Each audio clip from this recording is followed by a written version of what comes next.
ಪ್ರೀತಿಯ ನನ್ನ ದೇವರೇ, ನನಗೆ ಒಳ್ಳೆಯ ಮನೆ, ಮಲಗಲು ಸ್ಥಳ, ಉತ್ತಮ ಆಹಾರಕ್ಕಾಗಿ, ಉತ್ತಮ ಆರೋಗ್ಯಕ್ಕಾಗಿ, ಉತ್ತಮ ಕುಟುಂಬಕ್ಕಾಗಿ, ಉತ್ತಮ ಹೊರೆಯವರು, ಬಂಧು ಬಾಂಧವರು, ಫ್ರೆಂಡ್ಸ್ಗಳು ನನಗೆ ನೀಡಿದ್ದಕ್ಕಾಗಿ ಸ್ತೋತ್ರ, ಧನ್ಯವಾದಗಳು ಪ್ರಭುವೇ. ಇಂದು ರಾತ್ರಿ ನಮಗೆ ಚೆನ್ನಾಗಿ ವಿಶ್ರಾಂತಿ ಪಡೆಯಲು ಸಹಾಯ ಮಾಡಿ ಪ್ರಭುವೇ. ನಮಗೆ ಶಾಂತಿಯುತ ಕನಸುಗಳನ್ನು ನೀಡಿ ಮತ್ತು ರಾತ್ರಿ ಇಡೀ ನಮ್ಮನ್ನು ರಕ್ಷಿಸಲು ನಿಮ್ಮ ದೇವದೂತರುಗಳನ್ನು ನನ್ನ ಸುತ್ತ, ನನ್ನ ಮನೆಯ ಸುತ್ತಲೂ ಕಳುಹಿಸಿರಿ. ನಿಮ್ಮನ್ನು ನಂಬಲು ಮತ್ತು ನಿಮ್ಮನ್ನು ಹೆಚ್ಚು ಹೆಚ್ಚು ಪ್ರೀತಿಸಲು ನಮಗೆ ಕಲಿಸಿರಿ. ನೀವು ಒಳ್ಳೆಯವರು, ನಾನು ಒಳ್ಳೆಯವಳು ಆಗಿರಬೇಕು. ನೀವು ಶ್ರೇಷ್ಠವಾಗಿದ್ದೀರಾ ಮತ್ತು ನೀವು ಮಹಾನ್ ಆಗಿದ್ದೀರಾ ಪ್ರಭುವೇ, ಮತ್ತು ನೀವು ಯಾವಾಗಲೂ ನಂಬಿಗಸ್ತರು ದೇವರೇ. Thank you Lord Jesus Christ. ಯೆಶಾಯ 49ನೇ ಅಧ್ಯಾಯ 15ನೇ ಮತ್ತು 16ನೇ ವಾಕ್ಯದಲ್ಲಿ, ಒಬ್ಬ ಹೆಂಗಸು ತಾನು ಎತ್ತ ಮಗುವಿನ ಮೇಲೆ ಕರುಣೆ ಇಡದೆ ತನ್ನ ಮೊಲೆಕೂಸನ್ನು ಮರೆತಾಳೆ. ಒಂದು ವೇಳೆ ಮರೆತಾಳು, ನಾನಾದರೆ ನಿನ್ನನ್ನು ಮರೆಯೇ, ಈಗೋ ನನ್ನ ಅಂಗೈಗಳಲ್ಲಿ ನಿನ್ನನ್ನು ಚಿತ್ರಿಸಿದ್ದೇನೆ. Thank you Lord Jesus. Thank you ಪ್ರಭುವೇ.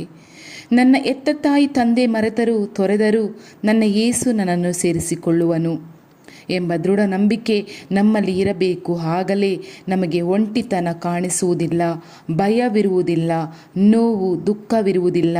ಏಕೆಂದರೆ ಯೇಸು ಹೇಳುತ್ತಾರೆ, ಎತ್ತ ತಾಯಿ ಮರೆತರು ನಾನು ನಿನ್ನನ್ನು ಮರೆಯೇ ಎಂಬುದಾಗಿ. ಯೇಸುವೆ, ನೀವು ಒಳ್ಳೆಯವರು, ನೀವು ಮಹಾನ್ ತಂದೆಯೇ.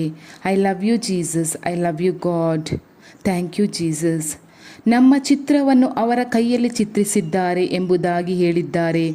ಎಷ್ಟೊಂದು ದೊಡ್ಡ ತ್ಯಾಗ ಅಲ್ಲವೇ? ನಮ್ಮ ಅಂಗೈಯಲ್ಲಿ ಎಷ್ಟು ಜನರ ಚಿತ್ರ ಬಿಡಿಸಬಹುದು? ಪ್ರೀತಿಯ ದೇವರ ಮಕ್ಕಳೇ, ನೀವೇ ಹೇಳಿರಿ. ಆದರೆ ದೇವರ ಅಂಗೈಯಲ್ಲಿ ಇಡೀ ಪ್ರಪಂಚದಲ್ಲಿರುವವರೆಲ್ಲರ ಚಿತ್ರಿಸಿದ್ದೇನೆ ಎಂಬುದಾಗಿ ಹೇಳುತ್ತಾ ಇದ್ದಾರೆ. ಇಂಥ ಒಳ್ಳೆಯ ದೇವರು ಯಾರಿಗೆ ಸಿಕ್ಕಿದ್ದಾರೋ ಗೊತ್ತಿಲ್ಲ, ಆದರೆ ನನಗೆ ನಿಮಗೆ ಸಿಕ್ಕಿದ್ದಾರೆ. ಇದನ್ನು ನಾವು ಕಳೆದುಕೊಳ್ಳಬಾರದು.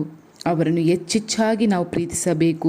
ಅದೇ ಪ್ರಕಾರ ನಾವು ಬೇರೆಯವರಿಗೂ ಈ ಒಂದು ಪ್ರೀತಿಯನ್ನು, ಇದರ ಅರ್ಥವನ್ನು ತಿಳಿಸುವುದಕ್ಕೆ ನಾವು ಪ್ರಯತ್ನ ಮಾಡೋಣ. ನಾವು ಎಷ್ಟೊಂದು ಅದೃಷ್ಟವಂತರು ಅಲ್ಲವೇ? ಯೇಸುವೆ, ಇಂದು ರಾತ್ರಿ ನಮಗೆ ಒಳ್ಳೆಯ ರಾತ್ರಿಯಾಗಿ ಮಾರ್ಪಡಿಸಿರಿ. ನಿಮಗೆ ಸ್ತುತಿ ಸ್ತೋತ್ರನಪ್ಪ. ನಮ್ಮ ಹೆಸರನ್ನು ಮರೆಯೇ ಹಾಗೂ ನನ್ನ ಹೆಸರನ್ನು ನಿಮ್ಮ ಅಂಗೈಯಲ್ಲಿ ಹಾಗೂ ನನ್ನನ್ನು ನಿಮ್ಮ ಅಂಗೈಯಲ್ಲಿ ಚಿತ್ರಿಸಿರುವುದಾಗಿ ಸ್ತೋತ್ರ ಪ್ರಭುವೇ. ಇಂದು ಹಗಲಿನಲ್ಲಿ ಗೊತ್ತಿಲ್ಲದೆಯೋ ಮಾಡಿದ ತಪ್ಪಿಗೆ ಕ್ಷಮೆ ಯಾಚಿಸುತ್ತೇನೆ ಪ್ರಭುವೇ. ನನ್ನನ್ನು ಕ್ಷಮಿಸು, ಕರುಣಿಸು ಪ್ರಭುವೇ. ಸಾರಿ ಅಪ್ಪ. ನನ್ನನ್ನು ನಿಮ್ಮ ಇಷ್ಟದ ಪ್ರಕಾರ ನಡೆಸು. ನಿಮ್ಮ ವಾಕ್ಯದ ಪ್ರಕಾರ ನಾನು ನಡೆಯಬೇಕು ತಂದೆಯೇ. ನೀವೇ ನಮಗೆ ದಾರಿ, ನೀವೇ ನಮಗೆ ಮಾರ್ಗ, ನೀವೇ ಸತ್ಯ, ನೀವೇ ನನಗೆ ಬೆಳಕು ತಂದೆಯೇ. ನಿಮ್ಮ ಮಾರ್ಗದಲ್ಲಿ, ನಿಮ್ಮ ಸತ್ಯದಲ್ಲಿ ಹೋಗಬೇಕು ಪ್ರಭುವೇ. ಅದಕ್ಕೆ ನೀವೇ ನಮಗೆ ಕಾವಲಾಗಿದ್ದು ನಡೆಸಿರಿ. ನಿಮ್ಮ ಅತಿ ಅಮೂಲ್ಯವಾದ ರಕ್ತದಿಂದ ನಮ್ಮನ್ನು ಶುದ್ಧೀಕರಿಸು ಪ್ರಭುವೇ. ತಪ್ಪಾದ ಮಾರ್ಗದಲ್ಲಿ ಹೋಗೋದ ರೀತಿ ನಮ್ಮನ್ನು ತಡೆಯಿರಿ ಪ್ರಭುವೇ. ಯೇಸು ಕ್ರಿಸ್ತ ನಾಮದಲ್ಲಿ ಆಮೇನ್, ಆಮೇನ್ ತಂದೆಯೇ. Thank you Lord Jesus Christ. I love you Jesus. I love you God. I love you Holy Spirit. Thank you angels.